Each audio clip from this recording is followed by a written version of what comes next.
Bonsoir à tous, bienvenue dans notre émission La Réunion Léla.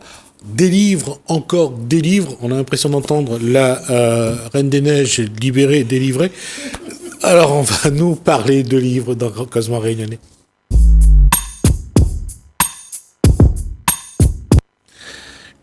La Reine des Neiges, c'est pas votre truc. Non. Bonsoir. Bonsoir, Gismi. Alors, vous recevez ce soir...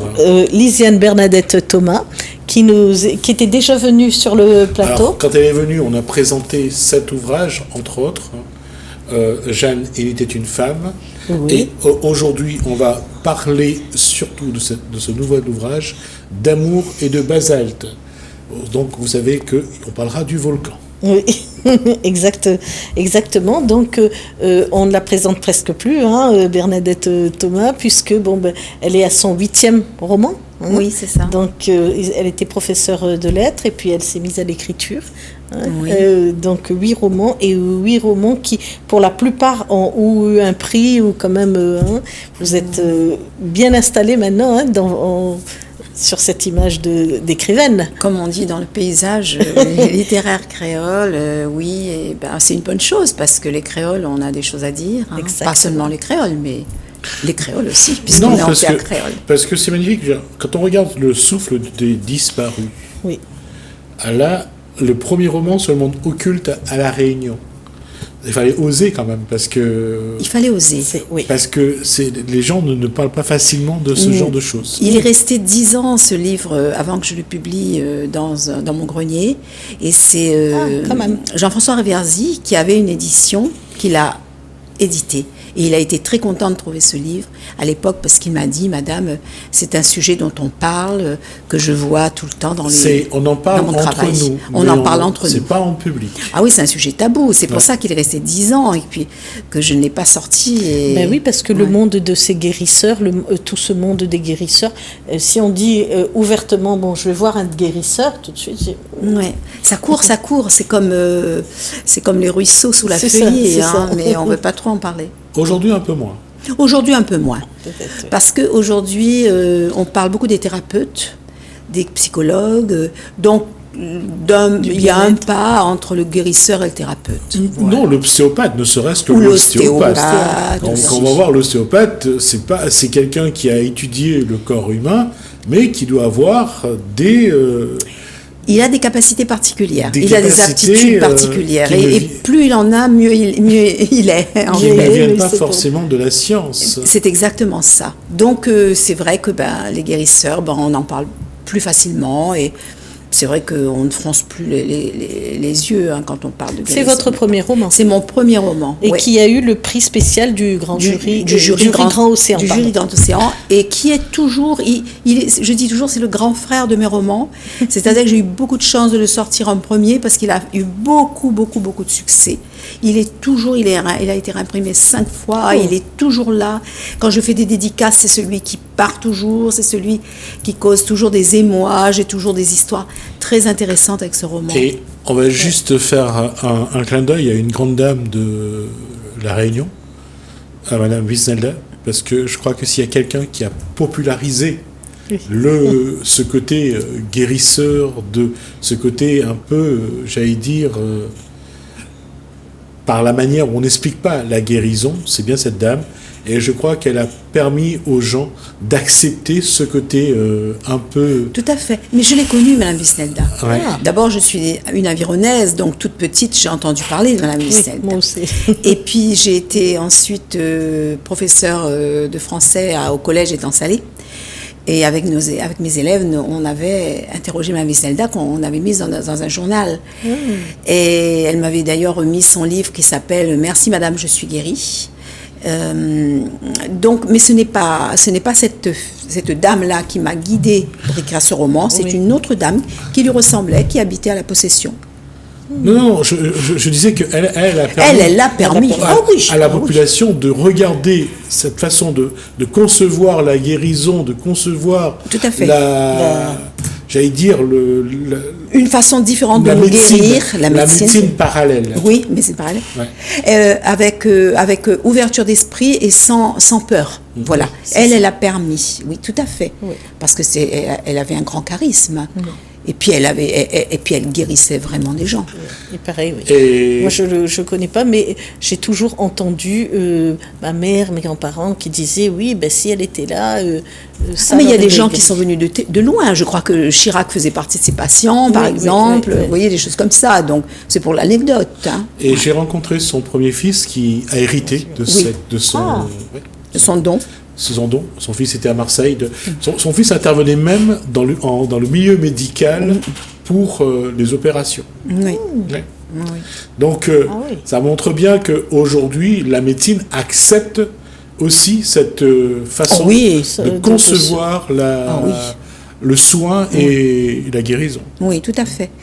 Et dans des milieux comme les nôtres, comme disait Jean-François Raverzy, bon, je pense qu'il était ethnothérapeute, c'est-à-dire qu'on ne peut pas soigner des gens aux origines diverses comme nous, de façon, comment dire, de façon uniforme, comme on soigne en Europe, quoi. On a parce que les Malgaches avaient leur façon de soigner, les Africains, les Chinois, les Européens, les Mozambicains, donc nous, les Indiens, bien sûr, évidemment, et nous, on a tout ça en nous. Parce que nos ancêtres ils sont tous venus avec leur façon. Ouais, et donc métissage également de la façon de guérir. Et c'est un peu ça, en fait, que Mme Wisnelda savait faire. Et puis, une chose que aujourd'hui le public a pu apprivoiser, c'est que même dans la psychologie de Freud, quand Jung est arrivé en essayant d'intégrer un côté spirituel à la guérison, Freud est resté sur sa posture, alors que Jung a intégré le côté spirituel. Oui. Mais on l'intègre de plus en plus. Ouais. Voilà. Et donc, et on en a besoin par les temps qui courent. C'est vrai aussi. Et donc, vous enchaînez sur votre deuxième roman. C'est toujours des sujets très forts et qui concernent la Réunion. Je veux ma place au soleil. Je veux ma place au soleil. Ça parle des événements du Chaudron en 91. Oui. Hein, Alors, ça se passe pendant ces événements du Chaudron. Ce n'est pas le sujet du roman. En fait, le sujet du roman est un sujet toujours actuel, à savoir un jeune qui cherche sa place dans cette Réunion d'aujourd'hui, avec tous les problèmes que nous connaissons, évidemment, de chômage, d'illettrisme, de noir-blanc, c'est pas ma couleur. Et puis couleur. l'image aussi des jeunes, l'image de ces jeunes, ces générations qui arrivent, qui sont rebelles, révoltés, Tout à fait. qui cassent, qui ne parle pas, Qui voudrait ne avoir la change vie pas. facile aussi. Voilà, qui veut passer d'un A à un point B en ligne droite, Oui. qui ne veulent pas. Il y a des générations qui ont dû travailler pour réussir. Oui, oui. Eux, ils veulent qu'on leur donne un boulot et qu'ils ont leur place. Tout à fait. Je veux ma place au soleil. C'est exactement ça. C'est sa grand-mère qui lui dit, Maximin, apprendre à l'école. Apprendre l'école. C'est sa maman. Ah, c'est sa maman qui oui, ne sait pas c'est ça. lire, qui lui dit apprends l'école. Alors ce livre, vraiment, je suis très reconnaissante à ce livre. Hein, je pense que c'est lui, parce qu'il est toujours étudié depuis plus d'une dizaine d'années dans des collèges et dans des lycées. Oui. Toujours, tous les ans, il y a des professeurs qui l'étudient. Parce que c'est un fait de société qui est toujours d'actualité. Qui est toujours, et il sera toujours d'actualité. J'espère que ça va changer un peu. Mais si on se réfère à nous quand on était à l'école, c'était si tu travailles pas, tu finiras dans les champs de canne. Oui. Aujourd'hui, c'est difficile à un parent de dire si tu travailles pas, même si tu travailles, t'es pas sûr d'avoir un boulot. Tout à fait. C'est voilà. plus complexe. Hein. Tout à fait, c'est complexe. En fait, l'idée aussi, c'est de dire à ces jeunes qu'il n'y a pas que la jarre de pièces d'or qui vous attend, et puis l'argent, ça tombe pas comme ça du ciel. Et puis qu'il y a des trésors, c'est tout bête. La Fontaine l'avait dit avant moi, et puis avant lui, Ésope, avant lui, je veux dire, on a dû le dire dans les grottes des préhistoriques. Il faut quand même aller essayer le travail. C'est peut-être aller essayer de travailler la terre pour pouvoir manger. Oui, le parce laboureur et ses enfants. Ouais. Oui, le laboureur et ses enfants. En fait, on l'oublie. La terre nous offre beaucoup d'opportunités pour pouvoir trouver du travail et c'est absolument important pour se retrouver soi aussi. Et puis aujourd'hui, comme il n'y a pas de travail, la terre est importante, bien sûr. On revient sur le thème de l'effort. Oui. Et on reparle de La Fontaine, la cigale et la fourmi. Aussi. Aussi. Il y a aussi, mais La Fontaine est un grand puits pour nous, hein, pour nous C'est tous. joli, La Et ce Fontaine sera est un toujours- grand puits. Oui, oui, c'est ça. Et puis, on va retrouver une autre façon d'écrire. Votre écriture, on se dit, ouais, oui, donc c'est que les faits de société. Ah ben non, surprise, vous sortez la trilogie sur le fantastique. Donc Ouais. là, on C'est est dans ça. un autre monde. On est un autre monde. On va C'est une découvrir notre- parenthèse dans mon écriture, et dû à mon fils qui avait 11 ans à l'époque. Aujourd'hui, il en a 29, il est ingénieur agronome et il travaille énormément sur l'autonomie alimentaire énergétique à La Réunion. C'est son gros combat. C'est la Réunion de demain, c'est la planète demain. Et donc lui, il a 11 ans et il me dit, pourquoi tu n'as pas écrit Harry Potter? Il me dessine les grands personnages, il me dessine la carte de cette terre jumelle de notre terre. Alors, Oui. on va regarder donc la Terre jumelle, donc au-delà de la fournaise, c'est le premier Voilà. tome. Le deuxième, c'est la Terre jumelle, l'héritage des sages lore. Ça veut dire quoi, sages lore? C'est le nom que j'ai inventé. Hein, vous savez, on D'accord. invente beaucoup. de royaume. Et le dernier, spirito. Le spirito. D'accord.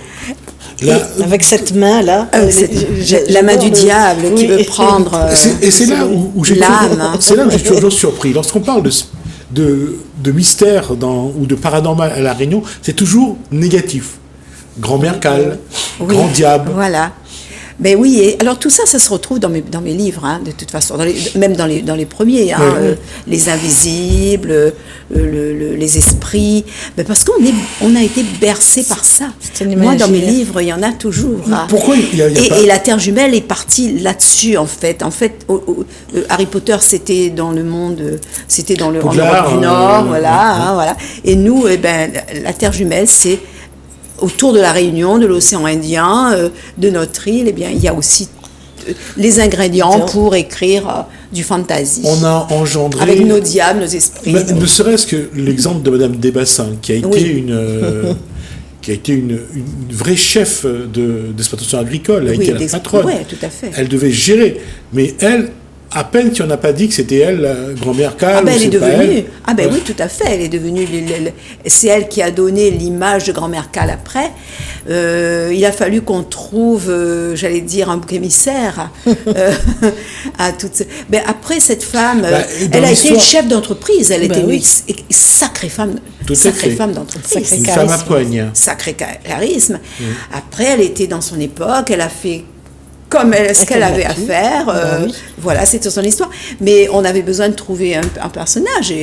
Mais je trouve ça magnifique comme Et histoire. pareil, comme destin. comme Citaran. Citaran, on lui a fait porter tellement de choses. Tellement de chapeaux. On lui a dit tellement de choses sur lui, alors qu'à la rigueur, la seule personne qui est morte, je sais même pas si c'est lui on sait même pas si c'est lui qui a été l'auteur du meurtre.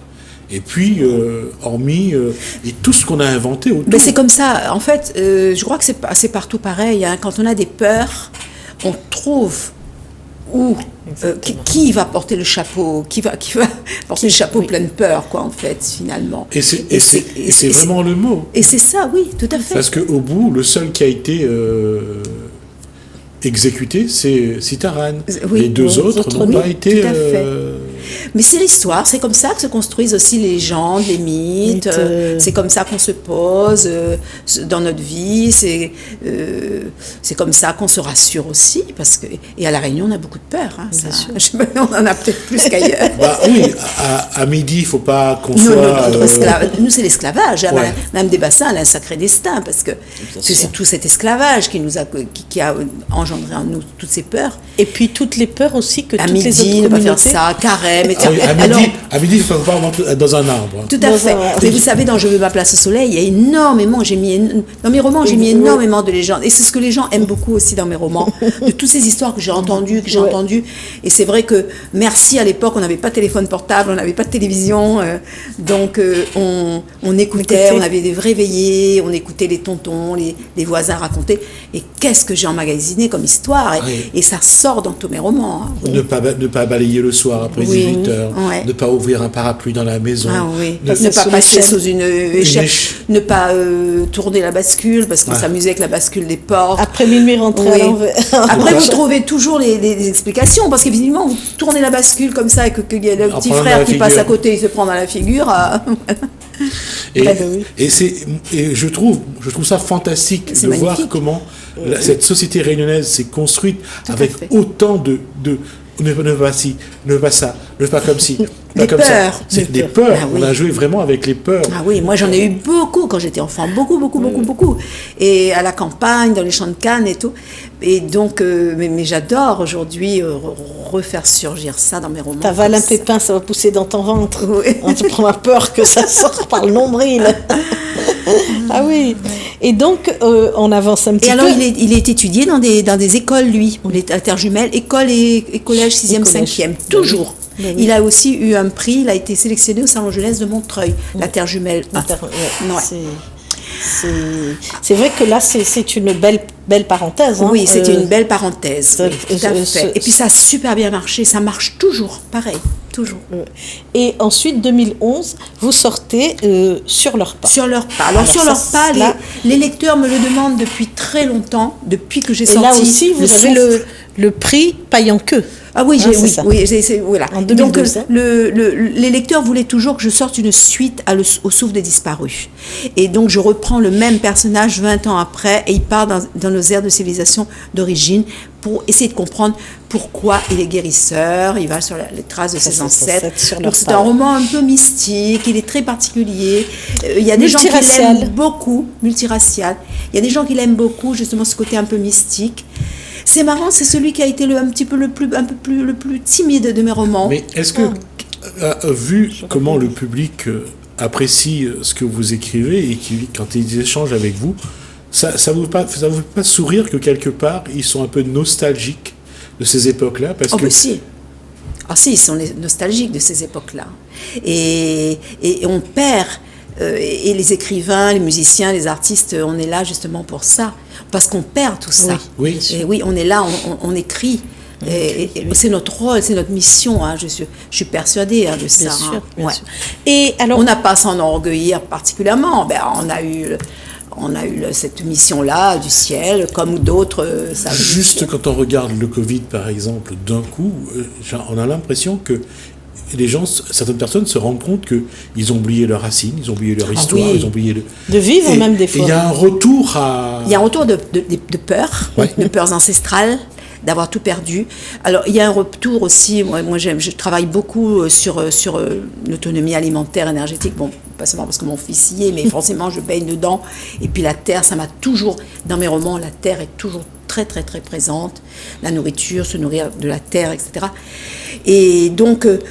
On a perdu toutes ces racines, on a perdu tout ce savoir ancestral et de toute façon on sent confusément, même si c'est pas très clair, on sent confusément que il n'y a pas d'autre solution. Il faut absolument qu'on retourne aux savoirs ancestraux, sinon on va mourir. Tous, pas seulement à La Réunion, mais à La Réunion en particulier parce que c'est une île qui est toute petite et toute fragile. Pas seulement pour ça, pour La Réunion, parce que ceux de La Réunion sont de l'Afrique, de l'Asie, de l'Inde, de la Chine, ce sont des peuples qui sont ancrés, de Madagascar, qui sont déjà ancrés dans la terre. Ne serait-ce que les danses comme le Sega. C'est vraiment se planter. Tout. On a tout perdu. On a perdu ce qu'il faut manger, on a perdu comment travailler la terre, on a perdu un peu notre langue encore. Elle arrive encore, il y a des gens qui se battent, tant mieux, on arrive à la tenir.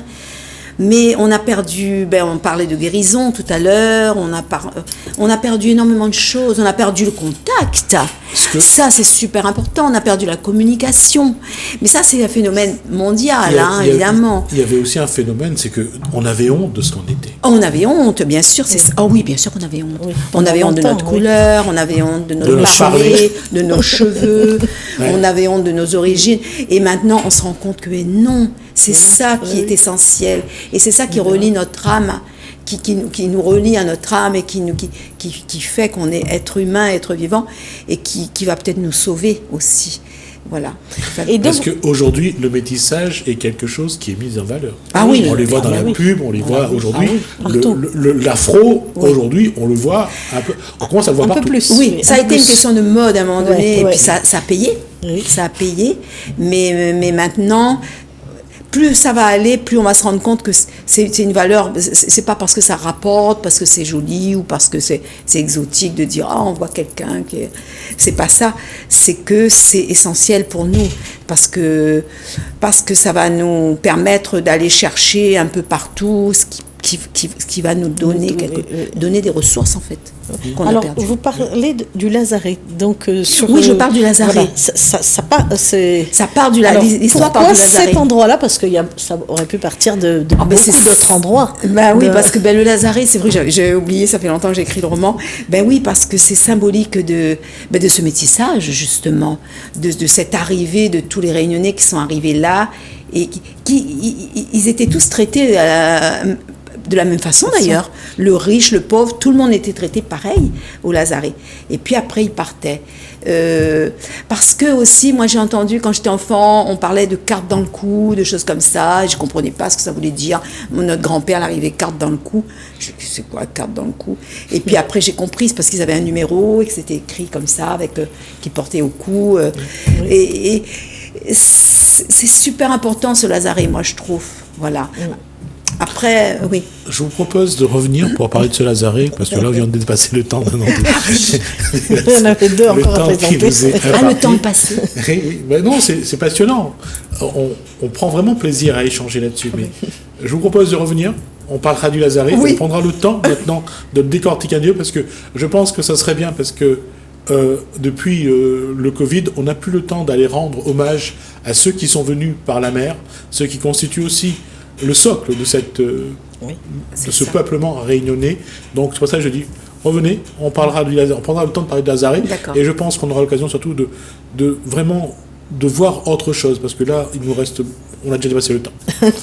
Merci Lisiane Bernadette Thomas pour cet échange, merci à Koulsoum Libou d'avoir organisé cette rencontre. En tout cas, c'est vraiment plaisant, et ça fait plaisant. Ce qui est encore plus plaisant, c'est de voir qu'à travers les ouvrages écrits par Lisiane Bernadette Thomas, la transmission de l'histoire se fait aussi. Et ça, c'est important, parce que continuons à chercher quelle est la meilleure façon de préserver ce que nous sommes et de voir comment transmettre.